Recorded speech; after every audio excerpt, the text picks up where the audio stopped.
The Curse of King Casimir IV's Tomb. Some doors should never be opened. Some secrets should remain buried. And in 1973, a team of Polish scientists defied the warnings and found out this is true.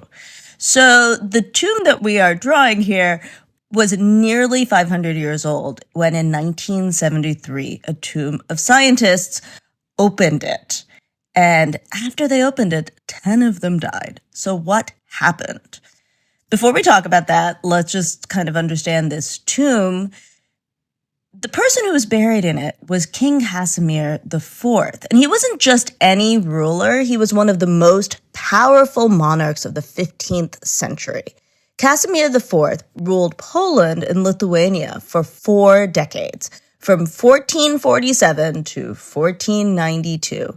And his goal was to fight the Teutonic Order, the Germans who were always trying to advance on Poland. I know, we've heard that story, but this was happening in the 1400s. And his goal was to retain the autonomy of the people of what we now would say is Central and Eastern Europe.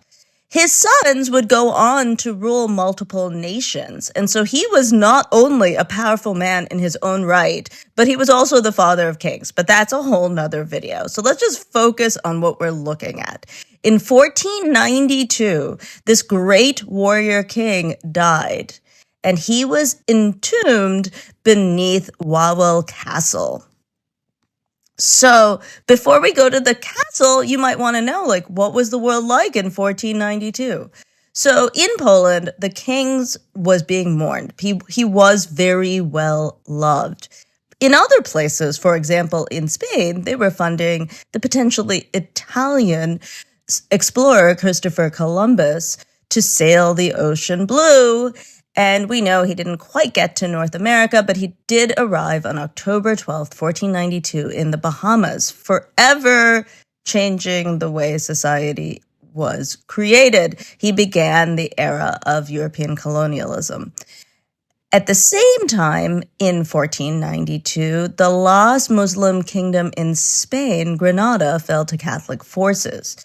And so you see then the beginning of the Reconquista, ending 800 years of Muslim rule on the Iberian Peninsula. It sadly also led to the Spanish Inquisition, a brutal campaign targeting Jews, Muslims, and suspected heretics. Thousands were forced to flee, many of whom went to the New World.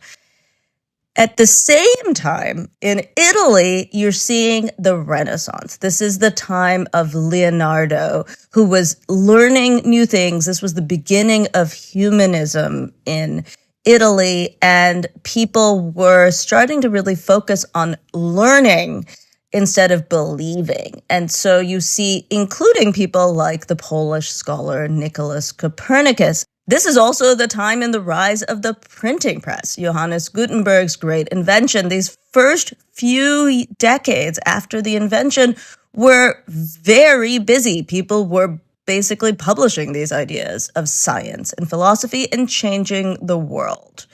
So Casimir was a very wealthy man in a time that was very much about change. I will remind you, it is also a moment where there was a lot of people who were questioning Catholicism, actually partly because of the Italian Renaissance. The popes in Italy were spending a whole lot of money on art. This would have been created about 20 years before the Sistine Chapel, but there was already unrest about the amount of money the Catholic Church throughout Europe was spending on art instead of the people. And so here, in that kind of culture, Casimir's tomb is basically a look at how to create something that keeps your legacy. It was created in what we now call the Late Gothic style.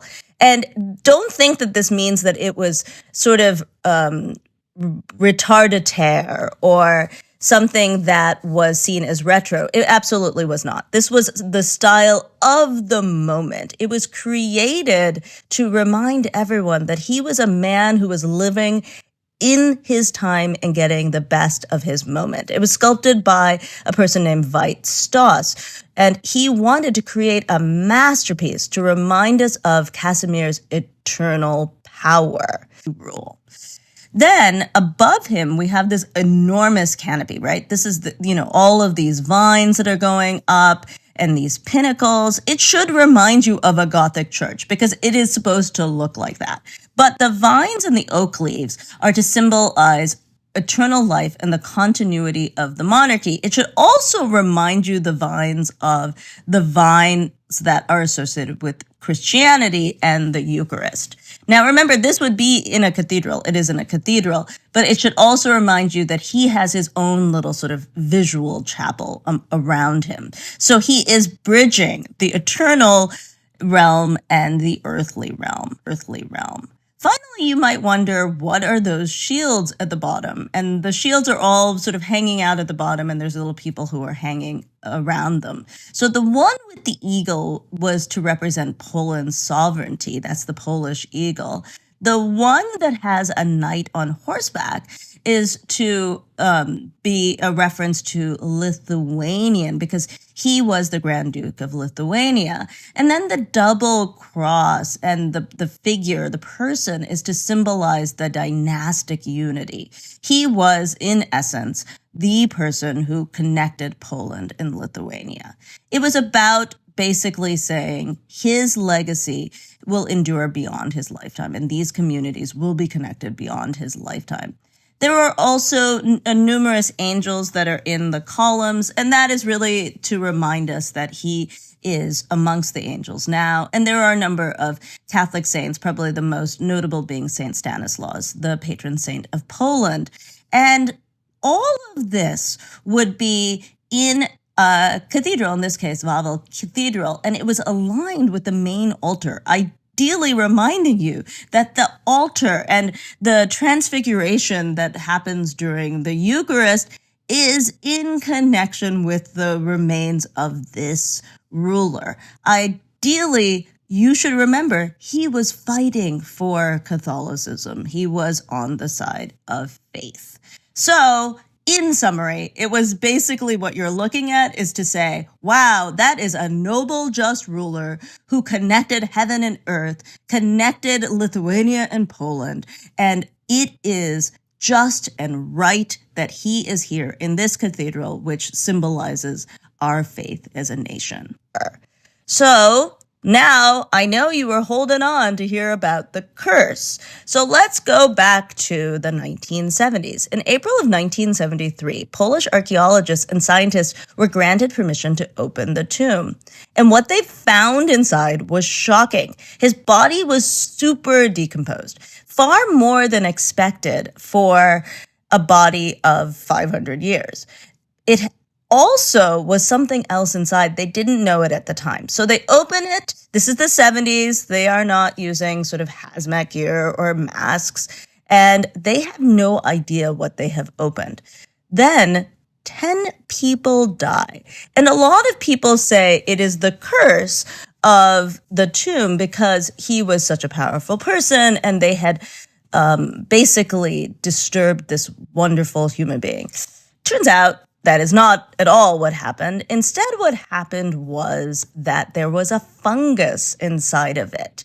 And this fungus's spores could live for centuries.